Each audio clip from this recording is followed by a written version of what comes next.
ಆತ್ಮೀಯ ವಿದ್ಯಾರ್ಥಿಗಳೇ, ಎಲ್ರಿಗೂ ನಮಸ್ಕಾರ. ಈ ದಿವಸ 10ನೇ ತರಗತಿ ಇತಿಹಾಸ ವಿಭಾಗದ ಗಾಂಧಿಯುಗ ಮತ್ತು ರಾಷ್ಟ್ರೀಯ ಹೋರಾಟದ ಒಂದು ಮುಂದಿನ ಭಾಗವನ್ನು ನಾವು ತಿಳಿದುಕೊಳ್ಳೋಣ. ಪ್ರಿಯ ವಿದ್ಯಾರ್ಥಿಗಳೇ, ನೀವು ಇವಾಗಲೇ ದುಂಡು ಮೇಜಿನ ಪರಿಷತ್ತಿನ ಬಗ್ಗೆ, ಬುಡಕಟ್ಟು ಜನಾಂಗದ ದಂಗೆಗಳ ಬಗ್ಗೆ, ರೈತರ ಬಂಡಾಯದ ಬಗ್ಗೆ, ಕಾರ್ಮಿಕರ ಬಂಡಾಯದ ಬಗ್ಗೆ ತಿಳಿದುಕೊಂಡಿದ್ದೀರಿ. ಅಸಹಕಾರ ಚಳವಳಿ, ಕಾನೂನು ಭಂಗ ಚಳವಳಿ, ಉಪ್ಪಿನ ಸತ್ಯಾಗ್ರಹ, ಕ್ವಿಟ್ ಇಂಡಿಯಾ ಚಳವಳಿ, ಇವೆಲ್ಲವುಗಳ ಬಗ್ಗೆ ನೀವು ಈಗಾಗಲೇ ತಿಳಿದುಕೊಂಡಿದ್ದೀರಿ. ಇಲ್ಲಿ ಸ್ವತಂತ್ರ ಹೋರಾಟದಲ್ಲಿ ಸುಭಾಷ್ ಚಂದ್ರ ಬೋಸ್ರವರು ಸಹ ಒಬ್ಬರು. ನೇತಾಜಿ ಸುಭಾಷ್ ಚಂದ್ರ ಬೋಸ್ ಹೆಸರನ್ನು ನೀವೆಲ್ಲ ಕೇಳಿರ್ಬೋದು. ನೇತಾಜಿ ಸುಭಾಷ್ ಚಂದ್ರ ಬೋಸ್ ಅಂತಕ್ಕಂಥದ್ದು. ಇವರು ಒರಿಸ್ಸಾದ ಕಟಕ್ನವರಾದ ಸುಭಾಷ್ ಚಂದ್ರ ಬೋಸ್ರು ನೇತಾಜಿ ಅಂತೇಳಿ ಬಹಳ ಜನಪ್ರಿಯವರಾಗಿರ್ತಕ್ಕಂಥವ್ರು.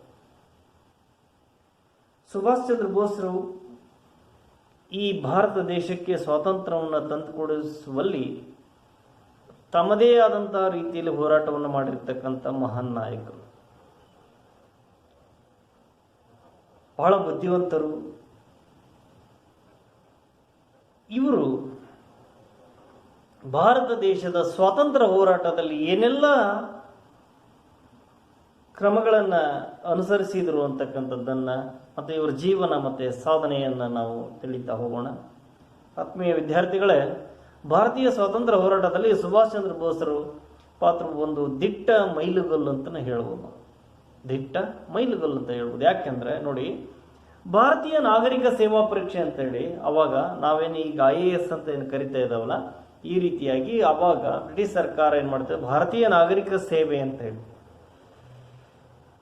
ICS ಅಂತೇಳಿ ಕರಿತಿತ್ತು, ಇಂಡಿಯನ್ ಸಿವಿಲ್ ಸರ್ವಿಸ್ ಅಂತೇಳಿ. ಇದನ್ನು 4ನೇ ರ್ಯಾಂಕ್ ಗಳಿಸಿರ್ತಕ್ಕಂಥವ್ರು ಸುಭಾಷ್ ಚಂದ್ರ ಬೋಸ್ರು. ಇವರು ದೇಶಾಭಿಮಾನದಿಂದಾಗಿ ಬ್ರಿಟಿಷ್ ಸರ್ಕಾರದ ಪ್ರತಿಷ್ಠಿತ ಹುದ್ದೆಯನ್ನು ತ್ಯಜಿಸಿ ಸ್ವತಂತ್ರ ಹೋರಾಟದಲ್ಲಿ ಏನು ಮಾಡಿದ್ರು, ತೊಡಗಿಸಿಕೊಳ್ತಾರೆ. ಇವರಿಗೆ ಬ್ರಿಟಿಷ್ ಸರ್ಕಾರ ಏನು ಮಾಡುತ್ತೆ ಅಂದರೆ 4ನೇ ರ್ಯಾಂಕ್ ಪಡೆದಿದ್ದಕ್ಕಾಗಿ ಇವರನ್ನ ಒಂದು ಒಳ್ಳೆಯ ಪ್ರತಿಷ್ಠಿತ ಹುದ್ದೆಗೆ ಇವರನ್ನ ನೇಮಕ ಮಾಡಿರುತ್ತೆ. ಆ ಹುದ್ದೆಯನ್ನು ತ್ಯಜಿಸಿ ಆ ಹುದ್ದೆಗೆ ರಾಜೀನಾಮೆಯನ್ನು ಕೊಟ್ಟು ಮಾತೃಭೂಮಿಯ ಸೇವೆಗಾಗಿ, ಈ ತಾಯ್ನಾಡಿನ ಸೇವೆಗಾಗಿ ರಾಷ್ಟ್ರೀಯ ಮನೋಭಾವನೆಯನ್ನು ಬೆಳೆಸಿಕೊಂಡು ಈ ದೇಶಕ್ಕೆ ಸ್ವಾತಂತ್ರ್ಯವನ್ನು ತಂದುಕೊಡ್ಬೇಕು ಅನ್ನೋ ಮಹಾದಾಸೆಯನ್ನು ಇಟ್ಕೊಂಡು ಸ್ವಾತಂತ್ರ್ಯ ಹೋರಾಟಕ್ಕೆ ಬಂದರು. ವಿಯೆನ್ನಾ ಮತ್ತು ಬರ್ಲಿನ್, ರೋಮ್, ಇಸ್ತಾಂಬುಲ್ ಮುಂತಾದ ಕಡೆಗಳಿಗೆ ಪ್ರವಾಸ ಬೆಳೆಸ್ತಾರೆ. ತಾಯ್ನಾಡಿಗೆ ತಮ್ಮ ಬೆಂಬಲವನ್ನು ನೀಡಲು ಅಲ್ಲಿರ್ತಕ್ಕಂಥ ಭಾರತೀಯರನ್ನು ಪ್ರೇರೇಪಿಸ್ತಾರೆ. ಭಾರತೀಯರನ್ನು, ಬೇರೆ ದೇಶದವರನ್ನ ಏನು ಮಾಡಿದರು, ಪ್ರೇರೇಪಿಸ್ತಾರೆ. ವಿಯೆನ್ನಾಂ ಇರ್ಬೋದು, ಬರ್ಲಿನ್ ಇರ್ಬೋದು, ರೋಮ್ ಇರ್ಬೋದು, ಇಸ್ತಾಂಬುಲ್ ಇರ್ಬೋದು, ಇವೆಲ್ಲಗಳ ಕಡೆಗೆ ಪ್ರವಾಸ ಬೆಳೆಸಿ ತಾಯ್ನಾಡಿಗೆ ತಮ್ಮ ಬೆಂಬಲವನ್ನು ನೀಡಲಿಕ್ಕೆ ಪ್ರೇರೇಪಣೆ ಕೊಟ್ಟರು. ಆವಾಗ 1934 ಜವಾಹರ್ಲಾಲ್ ನೆಹರು ಮತ್ತು ಸುಭಾಷ್ ಚಂದ್ರ ಬೋಸ್ರ ಕಾಂಗ್ರೆಸ್ ಪಕ್ಷದ ಒಳಗಡೆಯೇ ಕಾಂಗ್ರೆಸ್ ಸಮಾಜವಾದಿ ಪಕ್ಷವನ್ನು ಕಟ್ತಾರೆ. ಸುಭಾಷ್ ಚಂದ್ರ ಬೋಸ್ರವರು ಏನು ಮಾಡಿದರು ಅಂದರೆ, ಸ್ವಾತಂತ್ರ್ಯ ಹೋರಾಟಕ್ಕೆ ಬಂದು ಕಾಂಗ್ರೆಸ್ನಲ್ಲಿ ಇದ್ದುಕೊಂಡೇ ಕಾಂಗ್ರೆಸ್ ಸಮಾಜವಾದಿ ಪಕ್ಷ ಅಂತ ಕಟ್ತಾರೆ 1934ರಲ್ಲಿ. ಆವಾಗ ಭಾರತೀಯ ರಾಷ್ಟ್ರೀಯ ಕಾಂಗ್ರೆಸ್ನ ಹರಿಪುರ ಅಧಿವೇಶನ ಅಂತ ನಡೆಯುತ್ತೆ. ಭಾರತೀಯ ರಾಷ್ಟ್ರೀಯ ಕಾಂಗ್ರೆಸ್ಸು ಪ್ರತಿ ವರ್ಷ ಅಧಿವೇಶನ ನಡೆಸ್ತಿರುತ್ತೆ. ಹೀಗೆ ಪ್ರತಿ ವರ್ಷ ಅಧಿವೇಶನ ನಡೆಸ್ತಿರ್ಬೇಕಾದ್ರೆ ಹರಿಪುರ ಅಧಿವೇಶನ ಅಂತ ಹರಿಪುರದಲ್ಲಿ ಅಧಿವೇಶನ ಇಟ್ಟಿರ್ತಾರೆ. ಹರಿಪುರ ಅಧಿವೇಶನದಲ್ಲಿ ಸುಭಾಷ್ ಚಂದ್ರ ಬೋಸ್ ಏನು ಮಾಡಿದರು, ಸರ್ವಾನುಮತದ ಅಧ್ಯಕ್ಷರಾಗ್ತಾರೆ. ಸುಭಾಷ್ ಚಂದ್ರ ಬೋಸ್ರವರನ್ನೇ ಅಧ್ಯಕ್ಷರನ್ನಾಗಿ ಮಾಡಬೇಕು ಅಂತ ತೀರ್ಮಾನಕ್ಕೆ ಬಂದರು. ಸುಭಾಷ್ ಚಂದ್ರ ಬೋಸ್ರು ಹರಿಪುರ ಅಧಿವೇಶನದಲ್ಲಿ ಕಾಂಗ್ರೆಸ್ಸಿನ ಅಧ್ಯಕ್ಷರಾಗ್ತಾರೆ. ಹೀಗೆ ಕಾಂಗ್ರೆಸ್ಸಿನ ಅಧ್ಯಕ್ಷರಾಗಿ ಮುಂದೆ ಮತ್ತೆ ಏನಾಗುತ್ತೆ ಅಂದರೆ ಸುಭಾಷ್ ಚಂದ್ರ ಬೋಸ್ರವರಿಗೆ ಮನಸ್ತಾಪ ಉಂಟಾಗಿ ಕಾಂಗ್ರೆಸ್ನಿಂದ ಹೊರಬಂದು ಫಾರ್ವರ್ಡ್ ಬ್ಲಾಕ್ ಎಂಬ ಹೊಸ ಪಕ್ಷ ಕಟ್ಟಿದರು. ಅವ್ರಿಗೆ ಯಾಕೋ ಅಲ್ಲಿ ಕಾಂಗ್ರೆಸ್ಸಿನ ವಾತಾವರಣ ಅವರಿಗೆ ಹಿಡಿಸ್ತಿಲ್ಲ. ಸ್ವಲ್ಪ ಭಿನ್ನಾಭಿಪ್ರಾಯ. ಬ್ರಿಟಿಷ್ ಗೃಹ ಬಂಧನದಿಂದ ತಪ್ಪಿಸಿಕೊಂಡು ಸ್ವಾತಂತ್ರ್ಯ ಹೋರಾಟದಲ್ಲಿ ಭಾಗವಹಿಸಿದಾಗ ಸುಭಾಷ್ ಚಂದ್ರ ಬೋಸ್ರವರನ್ನು ಏನು ಮಾಡಿರ್ತಾರೆ ಅಂದರೆ ಗೃಹ ಬಂಧನದಲ್ಲಿ ಇಟ್ಟಿರ್ತಾರೆ. ಗೃಹ ಬಂಧನದಿಂದ ತಪ್ಪಿಸಿಕೊಂಡಿರ್ತಕ್ಕಂಥ ಸುಭಾಷ್ ಚಂದ್ರ ಬೋಸ್ರು ಏನು ಮಾಡಿದರು ಅಂದರೆ ಜರ್ಮನಿಗೆ ಹೋಗ್ತಾರೆ. ಜರ್ಮನಿಯ ಸರ್ವಾಧಿಕಾರಿ ಹಿಟ್ಲರ್ನ ಸಹಾಯವನ್ನ ಪಡಿತಾರೆ. ಹಿಟ್ಲರ್ನ ಸಹಾಯವನ್ನು ಪಡೆದುಕೊಂಡು ಈ ದೇಶಕ್ಕೆ ಸ್ವಾತಂತ್ರ್ಯವನ್ನು ತಂದುಕೊಡ್ಬೇಕು ಅನ್ನೋ ತೀರ್ಮಾನಕ್ಕೆ ಬಂದರು. ಆಜಾದ್ ಹಿಂದ್ ಅಂತಕ್ಕಂಥ ಆಜಾದ್ ಹಿಂದ್ ರೇಡಿಯೋ ಮೂಲಕ ತಮ್ಮ ಭಾಷಣವನ್ನ ಭಾರತೀಯರಿಗೆ ಪ್ರಸಾರ ಮಾಡ್ತಾರೆ. ಆಜಾದ್ ಹಿಂದ್ ರೇಡಿಯೋ ಅಂತಕ್ಕಂಥ ಕಾರ್ಯಕ್ರಮ. ಭಾರತೀಯ ರಾಷ್ಟ್ರೀಯ ಸೇನೆ INA ಅಂತ ಮುಖಂಡತ್ವವನ್ನು ವಹಿಸ್ತಾರೆ. ಜಪಾನ್ನಲ್ಲಿರ್ತಕ್ಕಂಥ ಭಾರತೀಯ ಸೇನೆಯ INAದ ನೇತೃತ್ವವನ್ನು ವಹಿಸಿಕೊಳ್ತಾರೆ. ಅದನ್ನು ಮುನ್ನಡೆಸ್ಕೊಂಡು ಹೋಗ್ತಾರೆ. ರಾಸ್ ಬಿಹಾರಿ ಬೋಸ್ರೊಂದಿಗೆ ಜಪಾನ್ನಲ್ಲಿ ಭಾರತೀಯರನ್ನ ಒಗ್ಗೂಡಿಸ್ತಾರೆ. ರಾಸ್ ಬಿಹಾರಿ ಬೋಸ್ರೊಂದಿಗೆ ಜಪಾನಿನಲ್ಲಿನ ಭಾರತೀಯರನ್ನ ಸಂಪರ್ಕಿಸಿ ಅವರನ್ನು ಒಗ್ಗೂಡಿಸಿ ಭಾರತದ ಸ್ವಾತಂತ್ರ್ಯ ಹೋರಾಟಕ್ಕೆ ಅವರನ್ನು ಅಣಿಗೊಳಿಸ್ತಾರೆ. ಭಾರತೀಯ ರಾಷ್ಟ್ರೀಯ ಸೇನೆಯಲ್ಲಿ ಝಾನ್ಸಿ ರೆಜಿಮೆಂಟ್ ಎಂಬ ವಿಭಾಗಕ್ಕೆ ಕ್ಯಾಪ್ಟನ್ ಲಕ್ಷ್ಮೀ ಸೆಹಗಲ್ರನ್ನ ನೇತೃತ್ವ ಕೊಡ್ತಾರೆ. ಲಕ್ಷ್ಮೀ ಸೆಹಗಲ್ರವರನ್ನ ಅದರ ಮುಖಂಡತ್ವವನ್ನು ಅವರಿಗೆ ಕೊಟ್ಟು ಅದರ ನೇತೃತ್ವವನ್ನು ವಹಿಸ್ತಾರೆ. ಎಲ್ಲಿದು ಝಾನ್ಸಿ ರೆಜಿಮೆಂಟ್ ಅಂತ ಭಾರತೀಯ ರಾಷ್ಟ್ರೀಯ ಸೇನೆ INAದಲ್ಲಿ ಮಹಿಳಾ ಪಡೆ ಇರುತ್ತೆ. ಅದರ ನೇತೃತ್ವವನ್ನು ಲಕ್ಷ್ಮೀ ಸೆಹಗಲ್ ಕೊಟ್ಟು ಸುಭಾಷ್ ಚಂದ್ರ ಬೋಸ್ರು. ಹೀಗೆ ಸ್ವಾತಂತ್ರ್ಯ ಹೋರಾಟದಲ್ಲಿ ತಮ್ಮದೇ ಆಗಿರತಕ್ಕಂಥ ರೀತಿಯಲ್ಲಿ ತಮ್ಮದೇ ಆಗಿರತಕ್ಕಂಥ ದಾರಿಯಲ್ಲಿ ಸ್ವಾತಂತ್ರ್ಯವನ್ನು ಈ ದೇಶಕ್ಕೆ ತಂದು ಕೊಡಬೇಕು ಅಂತಕ್ಕಂಥ ಹೋರಾಟದಲ್ಲಿರಬೇಕಾದ್ರೆ ಸುಭಾಷ್ ಚಂದ್ರ ಬೋಸ್ರವರು ಒಂದು ಘೋಷಣೆಯನ್ನು ಕೂಗ್ತಾರೆ. ಈ ದೇಶದ ಪ್ರತಿಯೊಬ್ಬ ಪ್ರಜೆಯನ್ನ ಬೇಡ್ತಾರೆ. ಏನಂತ ಬೇಡ್ತಾರೆ? ನನಗೆ ರಕ್ತ ಕೊಡಿ, ನನಗೆ ನೀವು ರಕ್ತ ಕೊಡಿ, ನಾನು ನಿಮಗೆ ಸ್ವಾತಂತ್ರ್ಯ ನೀಡುತ್ತೇನೆ ಅಂತ ಹೇಳಿ ಪ್ರಮಾಣ ಮಾಡ್ತಾರೆ. ಬರೀ ನನ್ನ ಜೋಡಿ ಬ್ರಿಟಿಷರನ್ನ ಭಾರತದಿಂದ ಹೊರಗಟ್ಟೋಣ ಅಂತಕ್ಕಂಥ ಘೋಷಣೆಯನ್ನು ಕೂಗ್ತಾರೆ ಸುಭಾಷ್ ಚಂದ್ರ ಬೋಸ್. ರಂಗೂನಿನ ಮೂಲಕ ಬ್ರಿಟಿಷರ ಕೈಯಲ್ಲಿದ್ದ ದೆಹಲಿಯನ್ನ ವಶಪಡಿಸಿಕೊಳ್ಳಲು ಯುದ್ಧ ತಂತ್ರವನ್ನು ರೂಪಿಸ್ತಾರೆ. ಈ ಯುದ್ಧದ ಸಂದರ್ಭದಲ್ಲಿ ಸುಭಾಷರು ಆಕಸ್ಮಿಕವಾಗಿ ವಿಮಾನ ಅಪಘಾತದಲ್ಲಿ ಮರಣ ಹೊಂದ್ತಾರೆ. ಸುಭಾಷ್ ಚಂದ್ರ ಬೋಸ್ರವರು ಏನಾದರೂ ಇದ್ದಿದ್ರೆ ಬ್ರಿಟಿಷರನ್ನ ಅಂದೇ ಅವ್ರು ಏನ್ ಮಾಡ್ತಿದ್ರು ಅಂದ್ರೆ ಭಾರತದಿಂದ ಹೊಡೆದು ಓಡಿಸ್ತಿದ್ರು. ದುರದೃಷ್ಟವಶಾತ್ ಒಂದು ವಿಮಾನ ಅಪಘಾತದಲ್ಲಿ ಸುಭಾಷ್ ಚಂದ್ರ ಬೋಸ್ರವರು ಮರಣ ಹೊಂದ್ತಾರೆ. ಬರ್ಮಾದ ರಾಜಧಾನಿ ರಂಗೂನ್ ಅಂತಕ್ಕಂಥದ್ದು. ಬರ್ಮಾದ ರಾಜಧಾನಿ ಯಾವುದು? ರಂಗೂನ್. ಬ್ರಿಟಿಷರ ವಶವಾಗಿದ್ದರಿಂದ INA ಸೈನಿಕರನ್ನ ಬ್ರಿಟಿಷರು ಬಂಧಿಸಿಬಿಟ್ರು. ರಂಗೂನಿನ ಮೂಲಕ ದೆಹಲಿ ಬರಬೇಕು ಅನ್ನೋ ವಿಚಾರ ಯೋಜನೆ ಇತ್ತು ಸುಭಾಷ್ ಚಂದ್ರ ಬೋಸ್ರ ಸೈನಿಕರದ್ದು. ದುರದೃಷ್ಟವಶಾತ್ ಅಲ್ಲಿ ಏನಾಗಿಬಿಡುತ್ತೆ ಅಂದ್ರೆ ರಂಗೂನ್ ಅಂತಕ್ಕಂಥದ್ದು ಬ್ರಿಟಿಷರ ವಶವಾಗುತ್ತೆ. ಕಾರಣ ಇಷ್ಟೇ, ಯಾವಾಗ ಸುಭಾಷ್ ಚಂದ್ರ ಬೋಸ್ ಮರಣ ಹೊಂದಿರುವಂತಕ್ಕಂಥ ಸುದ್ದಿ ತಮ್ಮ ಸೈನಿಕರಿಗೆ ಮುಟ್ತೋ, ಸೈನಿಕರು ಬಹಳ ದುಃಖ ತಪ್ತರಾಗಿ ಹೋರಾಟದಲ್ಲಿ ಸ್ವಲ್ಪ ಆಸಕ್ತಿಯನ್ನು ಕಳ್ಕೊಂಡ್ರು. ಅನಿವಾರ್ಯವಾಗಿ ಸೋಲೊಪ್ಪಿಕೊಂಡು ಬ್ರಿಟಿಷ್ ಸೈನಿಕರನ್ನು ಏನು ಮಾಡಿದರು? ಬಂಧಿಸಿಬಿಟ್ರು. ಇದಿಷ್ಟು ನೇತಾಜಿ ಸುಭಾಷ್ ಚಂದ್ರ ಬೋಸ್ರವರ ಬಗ್ಗೆ ಇರತಕ್ಕಂಥ ಮಾಹಿತಿ. ಮತ್ತು ಅವರು ಮಾಡಿರ್ತಕ್ಕಂಥ ಹೋರಾಟ ಗೊತ್ತಾಯ್ತಾ? ಸುಭಾಷ್ ಚಂದ್ರ ಬೋಸ್ ಸಾಮಾನ್ಯರಲ್ಲಿ ಅಸಾಮಾನ್ಯ ದಿಟ್ಟ ಹೋರಾಟಗಾರ. ಬ್ರಿಟಿಷ್ ಸರ್ಕಾರ ನೀಡಿರ್ತಕ್ಕಂಥ ಅತ್ಯುನ್ನತ ಹುದ್ದೆಯನ್ನು ತ್ಯಜಿಸಿ ಈ ದೇಶಕ್ಕೆ ಸ್ವಾತಂತ್ರ್ಯ ತಂದು ಕೊಡಬೇಕು ಅಂತ ಹೇಳಿ ಬಂದಿರತಕ್ಕಂಥದ್ದು. ಕಾಂಗ್ರೆಸ್ನೊಂದಿಗೆ ಸೇರ್ತಾರೆ, ಹರಿಪುರ ಅಧಿವೇಶನದ ಅಧ್ಯಕ್ಷರು ಆಗ್ತಾರೆ. ಕಾಂಗ್ರೆಸ್ನಲ್ಲೇ ಭಿನ್ನಾಭಿಪ್ರಾಯ, ಅವರ ಹೋರಾಟದ ರೂಪರೇಷೆಗಳಲ್ಲಿ ಭಿನ್ನಾಭಿಪ್ರಾಯ ಉಂಟಾಗಿ ಕಾಂಗ್ರೆಸ್ನಿಂದ ಹೊರಗೆ ಬಂದು ಫಾರ್ವರ್ಡ್ ಪಕ್ಷವನ್ನು ಕಟ್ತಾರೆ. ಎಂಥ ಪಕ್ಷವನ್ನು ಕಟ್ತಾರೆ ಅಂತಂದರೆ ಫಾರ್ವರ್ಡ್ ಪಕ್ಷವನ್ನು ಕಟ್ಟಿದರು. ಹೀಗೆ ಫಾರ್ವರ್ಡ್ ಬ್ಲಾಕ್ ಅಂತಕ್ಕಂಥ ಪಕ್ಷವನ್ನು ಕಟ್ಟಿರ್ತಕ್ಕಂಥ ಇವರು ಸುಭಾಷ್ ಚಂದ್ರ ಬೋಸ್ರವರು ಬ್ರಿಟಿಷರ ಒಂದು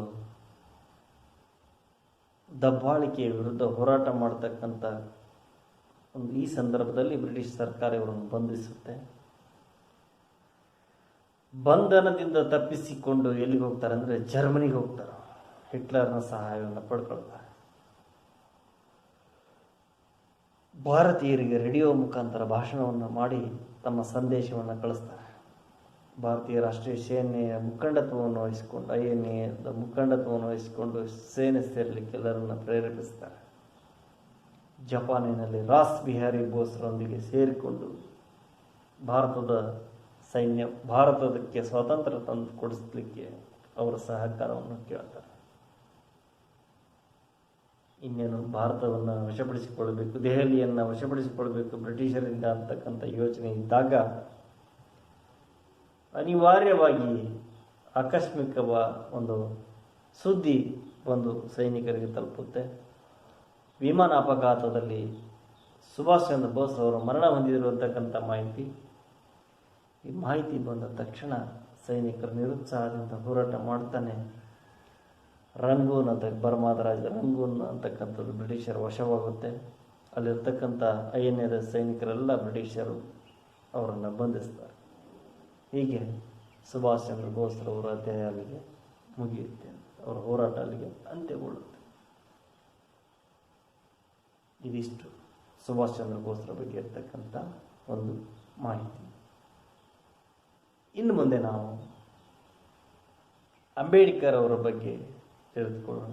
ಸಂವಿಧಾನ ಶಿಲ್ಪಿ ಡಾಕ್ಟರ್ BR ಅಂಬೇಡ್ಕರ್.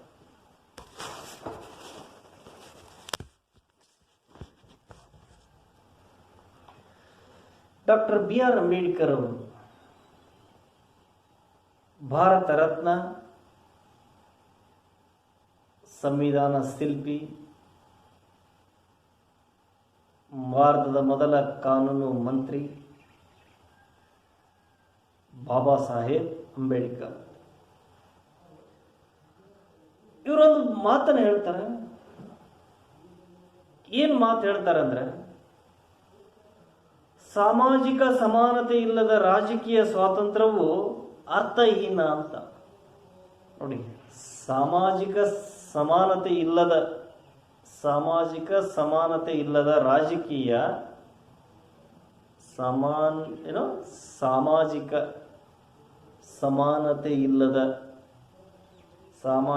ಸಮಾನತೆ ಇಲ್ಲದ ರಾಜಕೀಯ ಸ್ವಾತಂತ್ರ್ಯವು ಅರ್ಥಹೀನ ಎಂದು ಡಾಕ್ಟರ್ BR ಅಂಬೇಡ್ಕರ್ ಬಲವಾಗಿ ನಂಬಿದ್ದರು. ಅಂಬೇಡ್ಕರ್ ಅವರು ಜಾತಿ ವ್ಯವಸ್ಥೆಯ ಬಗ್ಗೆ ಅಧ್ಯಯನ ನಡೆಸಿ ಅದರ ವಿನಾಶಕ್ಕೆ ಹೋರಾಟಗಳನ್ನು ರೂಪಿಸ್ತಾರೆ. ಅಂಬೇಡ್ಕರ್ ಅವರು ಜಾತಿ ವ್ಯವಸ್ಥೆಯ ಬಗ್ಗೆ ಅಧ್ಯಯನ ನಡೆಸಿ ಅದರ ವಿನಾಶಕ್ಕೆ ಹೋರಾಟಗಳನ್ನು ರೂಪಿಸ್ತಾರೆ. ಅಸ್ಪೃಶ್ಯರು ಕನಿಷ್ಠ ಮಟ್ಟದ ಅವಕಾಶಗಳಿಂದಲೂ ವಂಚಿತರಾಗುವುದನ್ನು ನಿರೂಪಿಸಲು ಮಹದ್ ಕೆರೆ ಮತ್ತು ಕಾಲರಾಮ್ ದೇವಾಲಯ ಚಳವಳಿಗಳನ್ನು ರೂಪಿಸ್ತಾರೆ. ಅಂದರೆ ಇವರ ಉದ್ದೇಶ ಏನು ಅಂತಂದರೆ, ಸಾಮಾಜಿಕ ಸ್ವಾತಂತ್ರ್ಯ ಕೊಡ್ತಕ್ಕಂಥದ್ದು, ಸಾಮಾಜಿಕ ಸಮಾನತೆಯನ್ನು ತರತಕ್ಕಂಥದ್ದು, ಸಮಾಜದಲ್ಲಿ ಎಲ್ಲರೂ ಸರ್ವರು ಸಮಾನರು ಅಂತಕ್ಕಂಥ ಭಾವನೆಯನ್ನು ಮೂಡಿಸುವ ಸಲುವಾಗಿ ಇವರು ಬಹಳಷ್ಟು ಕಷ್ಟಪಟ್ಟಿರ್ತಕ್ಕಂಥದ್ದು, ಬಹಳಷ್ಟು ಹೋರಾಟವನ್ನು ಮಾಡ್ತಕ್ಕಂಥದ್ದು. ಯಾಕಂದರೆ ಸಮಾಜದ ಕಟ್ಟಕಡೆಯ ವರ್ಗದಲ್ಲಿ ತುಳಿತಕ್ಕೊಳಗಾಗಿ ಬಂದಿರತಕ್ಕಂಥ ಮಹಾನ್ ವ್ಯಕ್ತಿ. ಸಾಮಾಜಿಕ ಸಮಾನತೆ ಇಲ್ಲದೆ ರಾಜಕೀಯ ಸ್ವಾತಂತ್ರ್ಯವು ಏನಂದರೆ ಅರ್ಥಹೀನ ಅಂತಕ್ಕಂಥದ್ದು. ಹಾಗಾಗಿ ಅಂಬೇಡ್ಕರ್ ಅವರು ಏನು ಮಾಡ್ತಾರೆ ಅಂದರೆ, ಅಸ್ಪೃಶ್ಯರು ಕನಿಷ್ಠ ಮಟ್ಟದ ಅವಕಾಶಗಳಿಂದಲೂ ಏನಾಗಬಾರ್ದು, ವಂಚಿತರಾಗಬಾರ್ದು ಅಂತ. ಅಸ್ಪೃಶ್ಯರು ಕನಿಷ್ಠ ಮಟ್ಟದ ಅವಕಾಶಗಳಿಂದಲೂ ಏನಾಗಬಾರ್ದು ಅಂದ್ರೆ ವಂಚಿತರಾಗುವುದನ್ನು ನಿರೂಪಿಸಲಿಕ್ಕೆ ಮಹದ್ ಅಂದರೆ ಮಹದ್ ಅಂತಕ್ಕಂಥ ಒಂದು ಕೆರೆ, ಕಾಲರಾಮ್ ಅಂತಕ್ಕಂಥದ್ದು ಒಂದು ದೇವಾಲಯ, ಇವೆರಡರ ಚಳವಳಿಯನ್ನು ರೂಪಿಸ್ತಾರೆ. ಕೆರೆಯಲ್ಲಿ ಪ್ರವೇಶ ಮಾಡೋದಿರ್ಬೋದು, ದೇವಾಲಯದ ಒಳಗಡೆ ಹೋಗ್ತಕ್ಕಂಥದ್ದು ಇರ್ಬೋದು, ಇದು ಯಾವುದಕ್ಕೂ ಅಸ್ಪೃಶ್ಯರಿಗೆ ಅವಕಾಶ ಇರಲಿಲ್ಲ. ಹಾಗಾಗಿ ಅವರು ಸಹ ಅಸ್ಪೃಶ್ಯರು ಸಹ ಕೆರೆಯಲ್ಲಿ ಸ್ನಾನ ಮಾಡ್ಬೋದು, ಕೆರೆಯ ನೀರನ್ನು ತರ್ಬೋದು, ಅಸ್ಪೃಶ್ಯರು ದೇವಾಲಯಗಳ ಪ್ರವೇಶವನ್ನು ಮಾಡ್ಬೋದು ಅಂತಕ್ಕಂಥದ್ದನ್ನು ಹೋರಾಟದ ಮುಖಾಂತರ ಈ ಸಮಾಜಕ್ಕೆ ತೋರಿಸಿಕೊಟ್ಟಿರ್ತಕ್ಕಂಥವ್ರು ಡಾಕ್ಟರ್ BR ಅಂಬೇಡ್ಕರ್. 3 ದುಂಡು ಮೇಜಿನ ಪರಿಷತ್ತಿನಲ್ಲಿ ಅಥವಾ 3 ದುಂಡು ಮೇಜಿನ ಪರಿಷತ್ ಸಮಾವೇಶಗಳಲ್ಲಿ ಭಾಗವಹಿಸ್ತಾರೆ. 3 ದುಂಡು ಮೇಜಿನ ಪರಿಷತ್ತಿನಲ್ಲಿ ಏನು ಮಾಡಿದರು, ಅಂಬೇಡ್ಕರ್ ಅವರು ಭಾಗವಹಿಸ್ತಾರೆ. ಹರಿಜನೋದ್ಧಾರ, ಅಸ್ಪೃಶ್ಯ ಅಸ್ಪೃಶ್ಯರ ಮುಖಂಡತ್ವಕ್ಕೆ ಸಂಬಂಧಿಸಿದಂತೆ ಗಾಂಧೀಜಿ ಮತ್ತು ಅಂಬೇಡ್ಕರ್ ನಡುವೆ ಭಿನ್ನಾಭಿಪ್ರಾಯ ಉಂಟಾಗುತ್ತೆ. ಹರಿಜನೋದ್ಧಾರ ಮತ್ತು ಅಸ್ಪೃಶ್ಯರ ಮುಖಂಡತ್ವಕ್ಕೆ ಸಂಬಂಧಿಸಿದಂತೆ ಗಾಂಧೀಜಿ ಮತ್ತು ಅಂಬೇಡ್ಕರ್ ನಡುವೆ ಭಿನ್ನಾಭಿಪ್ರಾಯ ಉಂಟಾಗುತ್ತೆ. ಅಸ್ಪೃಶ್ಯರ ರಕ್ಷಣೆಗಾಗಿ ಪ್ರತ್ಯೇಕ ಮತಕ್ಷೇತ್ರಗಳನ್ನು ಬಯಸಿದ್ದು ಗಾಂಧಿ ಮತ್ತು ಅಂಬೇಡ್ಕರ್ ನಡುವೆ ವಿವಾದಕ್ಕೆ ಕಾರಣ ಆಯಿತು. ಅಸ್ಪೃಶ್ಯರಿಗೆ ಪ್ರತ್ಯೇಕ ಮತಕ್ಷೇತ್ರಗಳನ್ನು ಬಯಸಿದ್ದು ಅಂಬೇಡ್ಕರ್ ಮತ್ತು ಗಾಂಧಿಯವರ ಮಧ್ಯೆ ಭಿನ್ನಾಭಿಪ್ರಾಯ ಉಂಟಾಗಲಿಕ್ಕೆ ಕಾರಣವಾಯಿತು. ಇದೇ ದುಂಡು ಮೇಜಿನಲ್ಲಿ ಬಂದಿರತಕ್ಕಂಥ ಭಿನ್ನಾಭಿಪ್ರಾಯ ನೋಡಿ. ಡಾಕ್ಟರ್ BR ಅಂಬೇಡ್ಕರ್ ಅವರು 3 ದುಂಡು ಮೇಜಿನ ಪರಿಷತ್ತಿನ ಸಮಾವೇಶಗಳಲ್ಲಿ ಭಾಗವಹಿಸಿರ್ತಕ್ಕಂಥವ್ರು. ಹರಿಜನೋದ್ಧಾರ ಮತ್ತು ಅಸ್ಪೃಶ್ಯರ ಮುಖಂಡತ್ವಕ್ಕೆ ಸಂಬಂಧಿಸಿದಂತೆ ಗಾಂಧೀಜಿ ಮತ್ತು ಅಂಬೇಡ್ಕರ್ ನಡುವೆ ಭಿನ್ನಾಭಿಪ್ರಾಯ ಉಂಟಾಯಿತು. ಅಸ್ಪೃಶ್ಯರ ರಕ್ಷಣೆಗಾಗಿ ಪ್ರತ್ಯೇಕ ಮತಕ್ಷೇತ್ರಗಳನ್ನು ಬಯಸಿದ್ದು ಗಾಂಧಿ ಮತ್ತು ಅಂಬೇಡ್ಕರ್ ನಡುವೆ ವಿವಾದಕ್ಕೆ ಕಾರಣ ಆಗುತ್ತೆ. ಆವಾಗ ಅಂಬೇಡ್ಕರ್ ಅವರು ಕಾಂಗ್ರೆಸ್ ಪಕ್ಷವನ್ನು ಸೇರದೆ ಬಹಿಷ್ಕೃತ ಹಿತಕಾರಿಣಿ ಸಭಾ ಎಂಬ ಸಂಘಟನೆಯನ್ನು ಹಾಗೂ ಸ್ವತಂತ್ರ ಕಾರ್ಮಿಕ ಪಕ್ಷವನ್ನು ಇವರೇ ಮಾಡ್ತಾರೆ, ಸ್ಥಾಪನೆಯನ್ನು ಮಾಡ್ತಾರೆ. ಕಾಂಗ್ರೆಸ್ ಪಕ್ಷದಲ್ಲಿ ಇವರಿಗೆ ವಿಶ್ವಾಸ ಇತ್ತೋ ಇಲ್ಲೋ ಗೊತ್ತಿಲ್ಲ, ಆದರೆ ಕಾಂಗ್ರೆಸ್ ಪಕ್ಷಕ್ಕೆ ಸೇರೋದ್ರಿಂದ ಕಾಂಗ್ರೆಸ್ ಪಕ್ಷದಿಂದ ಸಮಾನಾಂತರವನ್ನು ಕಾಯ್ದುಕೊಂಡು ಬಹಿಷ್ಕೃತ ಹಿತಕಾರಿಣಿ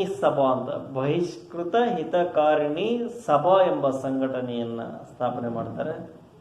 ಹಾಗೂ ಸ್ವತಂತ್ರ ಕಾರ್ಮಿಕ ಪಕ್ಷ ಎಂಬ ಪಕ್ಷವನ್ನು ಕಟ್ಟಿದರು. ಸ್ವತಂತ್ರ ಕಾರ್ಮಿಕ ಪಕ್ಷ ಅಂತಕ್ಕಂಥದ್ದನ್ನು ಕಟ್ಟಿದರು.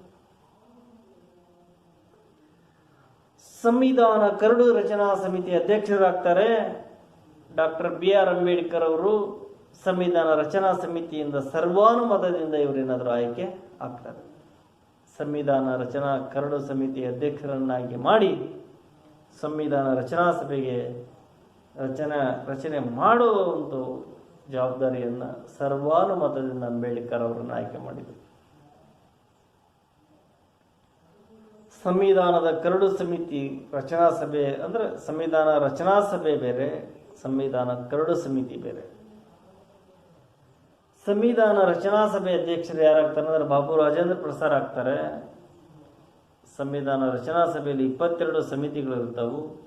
ಅದರಲ್ಲೂ ಕರಡು ಸಮಿತಿ ಅಂತ ಇರುತ್ತೆ. ಆ ಕರಡು ಸಮಿತಿಗೆ ಡಾಕ್ಟರ್ BR ಅಂಬೇಡ್ಕರ್ ಅವರನ್ನು ಅಧ್ಯಕ್ಷರನ್ನಾಗಿ ಮಾಡ್ತಾರೆ. ಸರ್ವಾನುಮತದಿಂದ ಅಧ್ಯಕ್ಷರಾಗಿ ಆಯ್ಕೆಯಾಗಿ ಈ ದೇಶದ ಸಂವಿಧಾನವನ್ನು ಈ ಸಂವಿಧಾನದ ಕರಡನ್ನು ರಚನೆ ಮಾಡಿ ಲೋಕಸಭೆಗೆ ಅರ್ಪಿಸಿ ಈ ದೇಶಕ್ಕೆ ಜಾರಿ ಬರುವಂತೆ ಮಾಡುವಲ್ಲಿ ಅತ್ಯಂತ ಪ್ರಮುಖವಾಗಿರ್ತಕ್ಕಂಥ ಪಾತ್ರವನ್ನು ಅಂಬೇಡ್ಕರ್ ಅವರು ವಹಿಸ್ತಾರೆ. ಹಾಗಾಗಿ ಅವರಿಗೆ ಭಾರತ ರತ್ನ ಪ್ರಶಸ್ತಿಯನ್ನು ನೀಡಿ ಸಂವಿಧಾನದ ಶಿಲ್ಪಿ ಅಂತೇಳಿ ಬಿರುದನ್ನು ನೀಡಿದರು. ಸಂವಿಧಾನದ ಶಿಲ್ಪಿ ಭಾರತ ರತ್ನ ಡಾಕ್ಟರ್ ಬಾಬಾ ಸಾಹೇಬ್ ಅಂಬೇಡ್ಕರ್. ಸಮಾನತೆಯನ್ನು ಪ್ರತಿಪಾದಿಸಿ ಅಸ್ಪೃಶ್ಯತಾ ಆಚರಣೆ ವಿರುದ್ಧ ಕಾನೂನಿನ ರಕ್ಷಣೆ ಒದಗಿಸ್ತಾರೆ. ಅಸ್ಪೃಶ್ಯತೆ ಆಚರಣೆಯ ವಿರುದ್ಧ ಅಸ್ಪೃಶ್ಯತೆ ಆಚರಣೆ ಇರಬಾರ್ದು, ಅದಕ್ಕೆ ಕಾನೂನಿನ ರಕ್ಷಣೆ ಇರಬೇಕು ಅಂತಕ್ಕಂಥದ್ದು ಅಂಬೇಡ್ಕರ್ ಅವರ ವಿಚಾರ. ಪ್ರಬುದ್ಧ ಭಾರತ, ಜನತಾ, ಮೂಕ ನಾಯಕ, ಬಹಿಷ್ಕೃತ ಭಾರತ ಎಂಬ ಪತ್ರಿಕೆಗಳನ್ನು ಇವರು ಹೊರಡಿಸ್ತಾರೆ.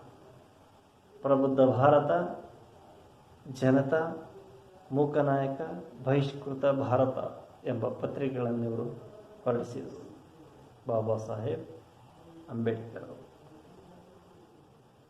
ಅವು ಇವತ್ತಿಗೂ ಇರ್ತಕ್ಕಂಥ ಪ್ರಬುದ್ಧ ಭಾರತ ಅಂತಕ್ಕಂಥದ್ದು, ಬಹಿಷ್ಕೃತ ಭಾರತ ಅಂತಕ್ಕಂಥ ಇವತ್ತಿಗೂ ಸಹ ಪತ್ರಿಕೆಗಳನ್ನು ನಾವು ಕಾಣ್ಬೋದು. ಮೂಕನಾಯಕ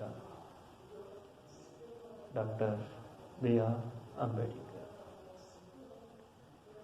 ಸ್ವತಂತ್ರ ಭಾರತದಲ್ಲಿ ಅಂಬೇಡ್ಕರ್ ಕಾನೂನು ಮಂತ್ರಿ ಆಗ್ತಾರೆ. ಜಾತಿ ವ್ಯವಸ್ಥಿತ ಬೇಷತ್ತ ಅಂಬೇಡ್ಕರ್ ಹಿಂದೂ ಧರ್ಮವನ್ನು ತೊರೆದು ಬೌದ್ಧ ಧರ್ಮವನ್ನು ಸ್ವೀಕಾರ ಮಾಡ್ತಾರೆ. ಅಂತಿಮವಾಗಿ ಭಾರತದಲ್ಲಿರ್ತಕ್ಕಂಥ ಈ ಜಾತಿ ವ್ಯವಸ್ಥೆಯಿಂದ ಬಹಳಷ್ಟು ನೋವನ್ನು ಅನುಭವಿಸಿ ಬೇಸತ್ತು ಮುಂದೆ ಹಿಂದೂ ಧರ್ಮವನ್ನು ಸ್ವೀಕಾರ ಮಾಡ್ತಾರೆ. ಅಂಬೇಡ್ಕರ್ ಅವರ ಜೀವಮಾನದ ಸಾಧನೆಗಾಗಿ ಭಾರತ ಸರ್ಕಾರ ಮರಣೋತ್ತರವಾಗಿ ಭಾರತ ರತ್ನ ಪ್ರಶಸ್ತಿಯನ್ನು ನೀಡಿ ಗೌರವಿಸುತ್ತದೆ. ಅಂಬೇಡ್ಕರ್ ಅವರ ಜೀವಮಾನದ ಸಾಧನೆಗಾಗಿ ಭಾರತ ಸರ್ಕಾರ ಏನು ಮಾಡ್ತು ಅಂದರೆ ಇವರಿಗೆ ಮರಣೋತ್ತರವಾಗಿ ಭಾರತ ರತ್ನ ಪ್ರಶಸ್ತಿಯನ್ನು ನೀಡಿತು. ಹೀಗೆ ಅಂಬೇಡ್ಕರ್ ಈ ದೇಶದ ಒಂದು ಅಸ್ಪೃಶ್ಯತೆಯನ್ನು ಸಂಪೂರ್ಣ ಹೋಗಲಾಡಿಸುವಲ್ಲಿ ಅತ್ಯಂತ ಕೆಳವರ್ಗ ಅಂತ ಹೇಳಿ ಏನು ಕರೀತಕ್ಕಂಥ ಸಮಾಜದ ಎಲ್ಲ ಕೆಳವರ್ಗಗಳನ್ನು ಸಹ ಎಲ್ಲ ಸಮಾಜದಲ್ಲಿರ್ತಕ್ಕಂಥ ಸಮಾಜವು ಸಮಾನ ದೃಷ್ಟಿಯಿಂದ ಇರಬೇಕು ಅಂತಕ್ಕಂಥದ್ದು ಅಂಬೇಡ್ಕರ್ ಅವರ ವಾದ. ಅದಕ್ಕೆ ಅವ್ರು ಹೇಳೋದು, ಸಮಾಜದಲ್ಲಿ ಸಮಾನತೆ ಬರದೆ ರಾಜಕೀಯ ಸ್ವಾತಂತ್ರ್ಯ ಅರ್ಥಹೀನ ಅಂತ. ಸಮಾಜದಲ್ಲಿ ಏನಾಗಿರ್ಬೇಕು, ಎಲ್ಲ ಸರ್ವರು ಸಮಾನರು, ಜಾತ್ಯತೀತವಾದಂಥ ರಾಷ್ಟ್ರ ಭಾರತ ಆಗಬೇಕು ಅಂತ.